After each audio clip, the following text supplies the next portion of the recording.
ॐ स्थापकाय च धर्मस्य सर्वधर्मस्वरूपिणे अवतारवरिष्ठाय রামকৃষ্ণায় তে নমঃ। নমস্কার। শ্রীরামকৃষ্ণ চিন্তনে এটি আমাদের দ্বিতীয় নিবেদন। আজকেও আমরা অবতারের লক্ষণ নিয়ে আলোচনা করব। এটি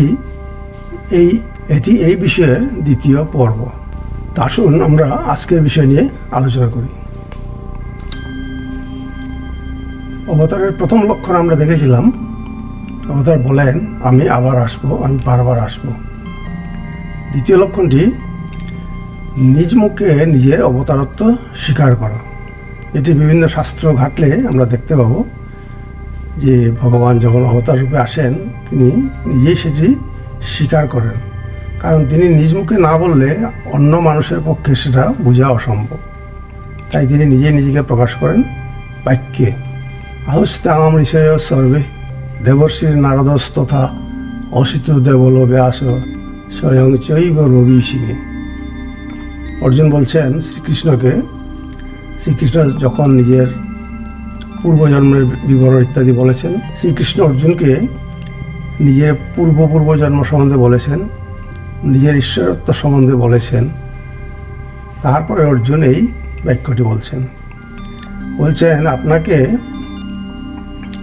সকল ঋষি, দেবর্ষি নারদ ইত্যাদি সহে অবতার বলে, আবার অসিত, দেবল, ব্যাস তারাও বলেছেন আপনি অবতার। তখন কিছুটা প্রত্যয় হয়েছিল, কিন্তু এখন আপনি নিজে যখন বললেন তখন পূর্ণ প্রত্যয় হল। এটা হলো স্বয়ং চৈব রবি সিংহে, নিজেই বলছেন। নিজে বললে তো আর অস্বীকার করার কিছু নেই, তখন স্পষ্ট হয়ে যায় আমাদের কাছে যে তিনি অবতার। চৈতন্য ভাগবতে শ্রী চৈতন্য নিজেও বলেছেন, কলিযুগে আমি কৃষ্ণ, আমি নারায়ণ, আমি সেই ভগবান দেবকী নন্দন। এটি কী করে ঘটে? কারণ অবতার যখন সমাধিস্থ হন তখন তার জাতিস্মরত্ব লাভ হয়। তিনি পূর্বজন্মের সকল বিবরণ জানতে পারেন নিজ জীবনের। ফলে তিনি স্পষ্ট দেখতে পান পূর্বজন্মে তিনি কী ছিলেন, কী করেছিলেন। আবার আরেক জায়গায় চৈতন্য ভাগবতে আছে, মুই কলিযুগে কৃষ্ণ, মুই নারায়ণ, মুই রামরূপে কৈনু সাগর বন্ধন। তো শ্রী চৈতন্যের স্মৃতিতে এটি এসে গেছে যে তিনি আগে কৃষ্ণ ছিলেন, রাম ছিলেন এবং কী কী কাজ করেছিলেন সেটিও তার স্মৃতিতে এসে গেছে। সেটি তিনি এখানে নিজ মুখে স্বীকার করছেন। শ্রীরামকৃষ্ণ নিজে কি বললেন? আগেই বলেছি, অবতার যারা তাদের জাতিস্মরত্ব লাভ হয়, ফলে তারা পূর্বজন্মের কথা স্মরণ করতে পারেন। যে রাম, যে কৃষ্ণ, সেই এই শরীরে রাম ও কৃষ্ণ। যুগনায়ক বিবেকানন্দে আছে, ঠাকুরের দেহত্যাগের 2-1 দিন আগে অতি রোগক্লিষ্ট, ক্যান্সার রোগে ক্লিষ্ট দেহ, জীর্ণ দেহ, নরেন্দ্রনাথ বসে আছেন পাশে। সেই সময় তারা সবাই মিলে ঠাকুরের সেবা করতেন। নরেন্দ্রনাথের মনে তখন একটি ভাবের উদয় হলো যে ইনি তো নিজেকে অনেক সময় আমাদের কাছে অবতার বলে বলেছেন, কিন্তু এই যে শরীর, ভগ্ন শরীর, জীর্ণ দশা, মৃত্যু কাছে এসে গেছে মনে হচ্ছে, এখন কি ইনি নিজেকে অবতার বলতে পারবেন? তিনি অবতার কি ঠিকই? তো নরেন প্রশ্নটি মুখে বলতে হয়নি, ওনার মনে যেই উঠেছে ঠাকুর সেটা জানতে পেরেছেন এবং এই উত্তরটি দিয়েছেন, যে রাম, যে কৃষ্ণ, সেই এই শরীরে রাম ও কৃষ্ণ। নরেন্দ্রনাথের মাথায় যেন বাস পড়ল। তিনি কাঁদতে লাগলেন যে এই রোগ কষ্টের সময়ে তিনি তার গুরুকে কষ্ট দিলেন, কারণ তখন তিনি কথা বলতে পারতেন না, কথা বলা কষ্টকর ছিল। সেই অবস্থায় তার মনে সন্দেহ উৎপন্ন হওয়ায় ঠাকুরকে কথা বলতে হলো, কষ্ট করতে হলো। এইভাবে তিনি কাঁদছেন। আবার লীলা প্রসঙ্গে স্বামী শারদানন্দ বলেছেন, ঠাকুরের ধ্রুব ধারণা ছিল যিনি পূর্বযুগে শ্রীরামচন্দ্র, শ্রীকৃষ্ণ এবং শ্রী গৌরাঙ্গ প্রভৃতি রূপে অবতীর্ণ হইয়াছিলেন, তিনি এখন তাহার শরীর আশ্রয় করিয়া ধরায় আগমন করিয়াছেন। এই যে নিজমুখের স্বীকার, এটি একবার নয়, ঠাকুর অনেকবার অনেক অন্তরঙ্গ ভক্তদের বলেছিলেন। 2-1টি জায়গায় সেটা ধরা আছে। অনেক সময় অনেকবার বলেছিলেন। তো আমরা তৃতীয় লক্ষণে চলে আসি। তৃতীয় লক্ষণ কি? তৃতীয় লক্ষণটা হলো ত্যাগ ভিত্তিক। অবতারের জীবনে ত্যাগ থাকে, ভোগ থাকে না। ভোগ হলে তো তিনি আমাদের মতো সংসারী মানুষ হয়ে গেলেন। তো তার জীবনটা পুরোই ত্যাগপূর্ণ। শ্রীরামকৃষ্ণের ভজন গানে স্বামী বিবেকানন্দ বলেছেন ঠাকুরকে, ত্যাগই শ্রেষ্ঠ, ত্যাগই শ্রেষ্ঠ। তো ত্যাগটা কোথার থেকে গেল? আমাদের শাস্ত্রে ত্যাগটা শুরু হয়েছে কিন্তু উপনিষদের যুগ থেকেই। এর আগে কর্মকাণ্ডের যুগে, উপনিষদের আগের যুগে মানুষ সকাম পুজো করত, যজ্ঞ ইত্যাদি করত, কিছু একটা লাভ করবে বলে, সৎপথে লাভ এবং সাত্ত্বিকভাবে লাভ।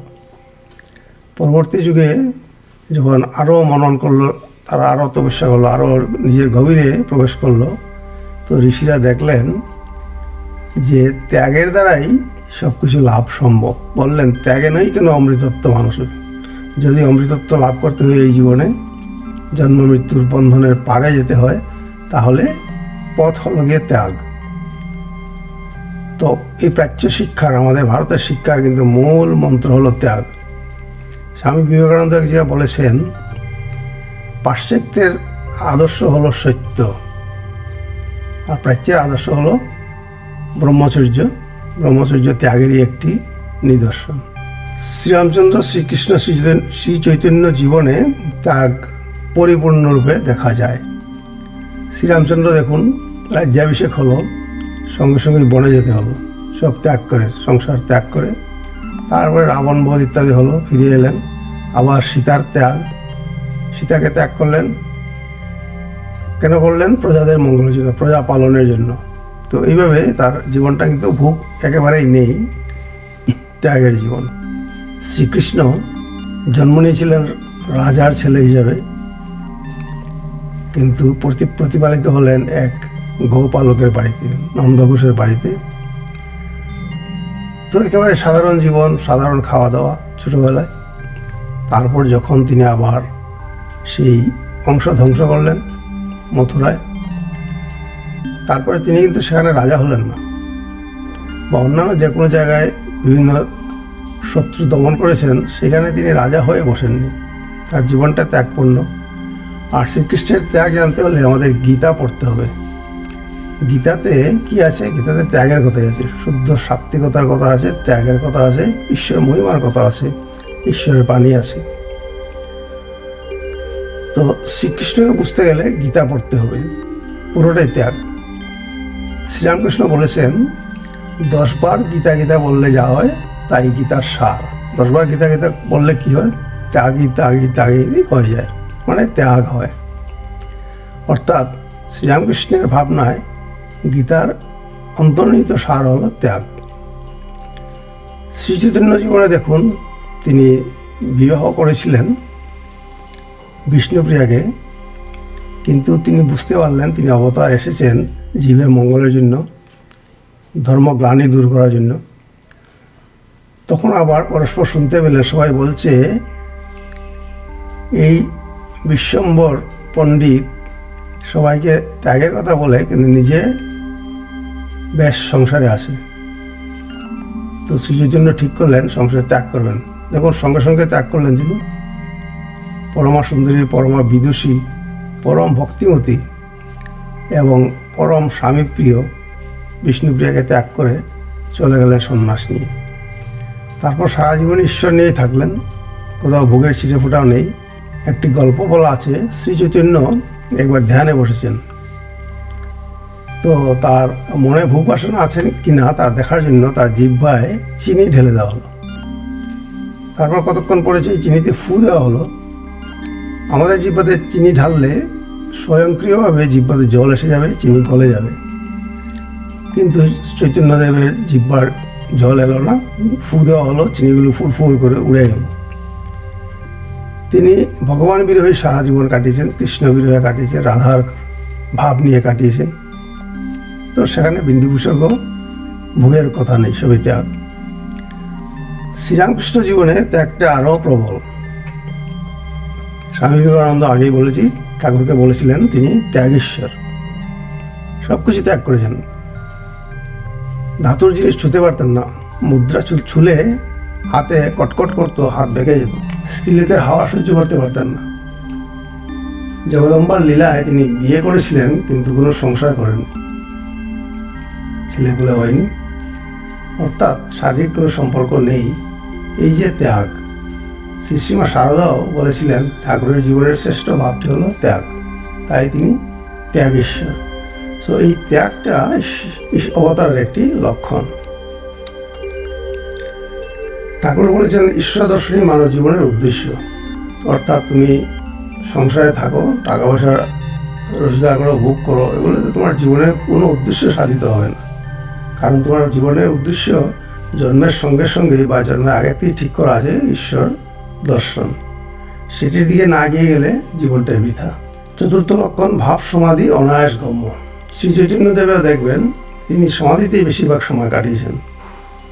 ভাবে সমুদ্রে পড়ে গিয়েছিলেন, শ্রীকৃষ্ণকে দেখছেন জলের মধ্যে ঝাঁপ দিয়ে জলে পড়লেন, আর উঠছেন না, জলে তলিয়ে গেলেন। তারপর জেলেরা যে জাল ফেলেছিল সেই জালে ধরা পড়লো, তার শরীর তা উঠিয়ে নিয়ে এলো। তারপর তিনি একবার চৈতন্যময় জগতে, এই আমাদের সাধারণ জগতে ফিরে এলেন। চৈতন্যদেবের বলা হয় তিনটি অবস্থা ছিল। একটি হলো বাহ্য দশা, যখন তিনি কীর্তন করতেন, হরিনাম করতেন, ভক্তদের নিয়ে সমাজ নগর সংকীর্তন করতেন।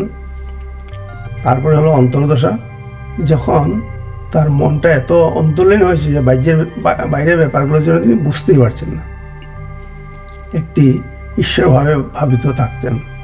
তারপর হলো সমাধি, সেখানে আর বাইরের কোনো হুঁশ নেই,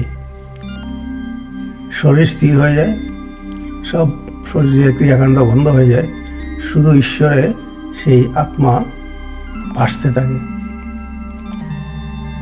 শ্রীরামকৃষ্ণে এই ভাব সমাধি আরও বিশেষভাবে প্রকটিত, এবং তার ভাব সমাধির বিবরণ বিভিন্ন আধুনিক ব্যক্তিরা ধরে রেখে গেছেন তাদের লেখনীতে। কেশবচন্দ্র সেন দেখেছেন, শশধর পণ্ডিত ইত্যাদি সবাই দেখেছেন নিজের চক্ষের সম্মুখে। আবার পরবর্তীকালে নরেন্দ্রনাথ ইত্যাদি শিষ্যরা যখন এলেন, তারাও দেখলেন মুহুর্মুহু সমাধি।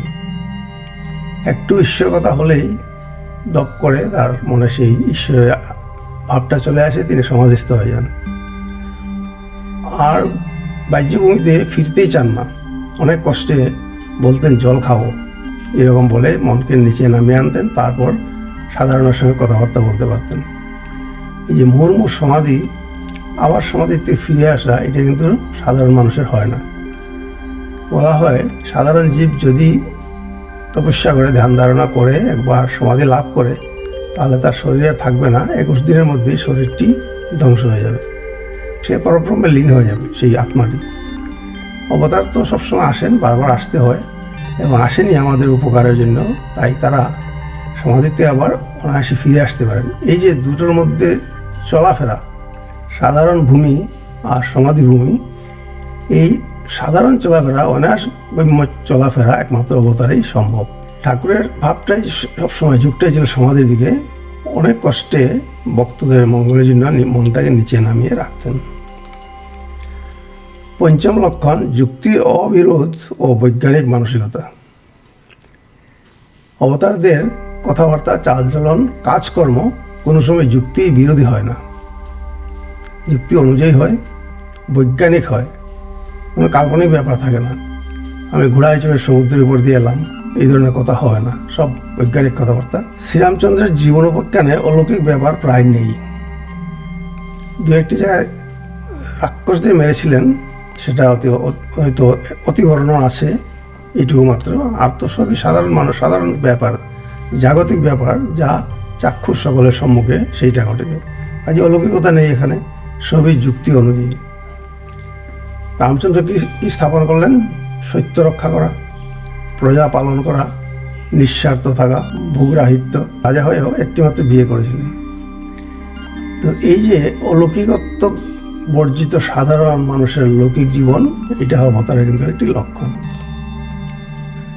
শ্রীকৃষ্ণ বাল্যকালে কিছু কিছু অলৌকিক ব্যাপার বর্ণিত আছে, কিন্তু পরবর্তীকালে তিনি যখন বয়প্রাপ্ত হলেন, তখন কিন্তু তার জীবনে শুধু দেখা যাচ্ছে সুবিচার করছেন, যেখানে অধর্ম সেখানে তার বিচার করছেন, হয়তো তার জন্য যুদ্ধের প্রয়োজন হচ্ছে, সাধু রক্ষা করছেন।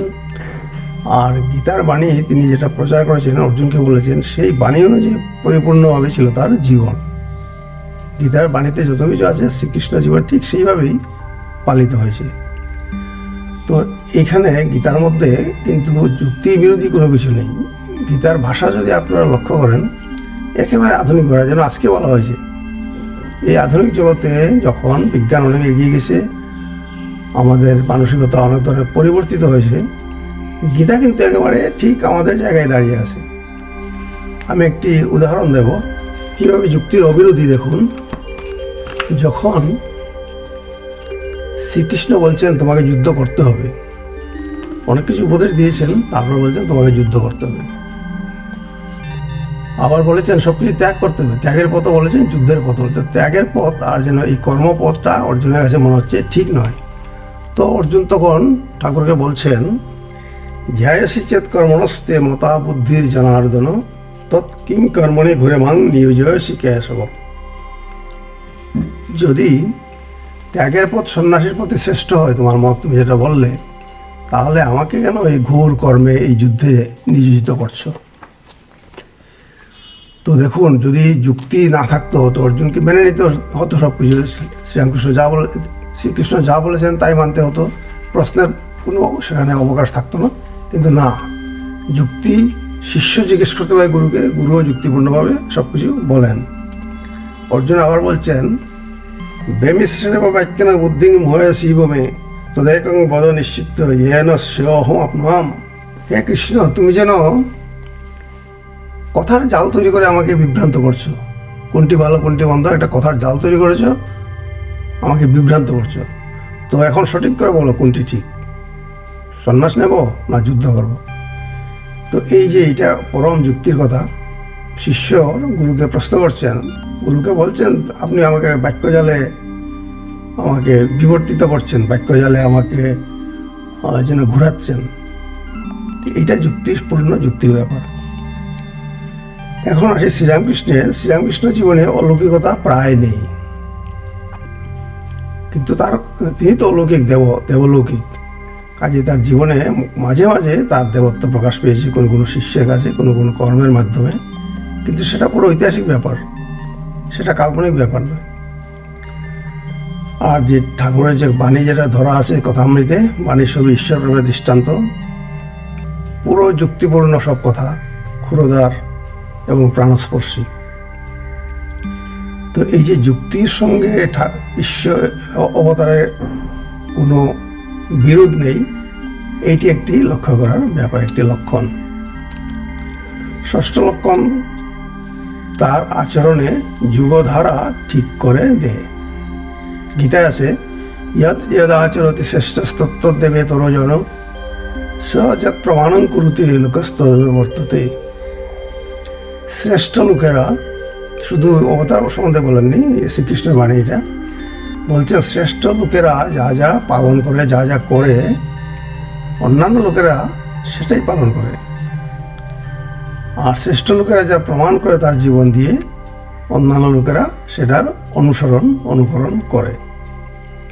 তো বলছেন যে অবতার এসে যা যা করেন সেটা সেই যুগের পুরো যুগোপযোগী ব্যাপার এবং সেই যুগের লোকের অনুকরণের ব্যাপার।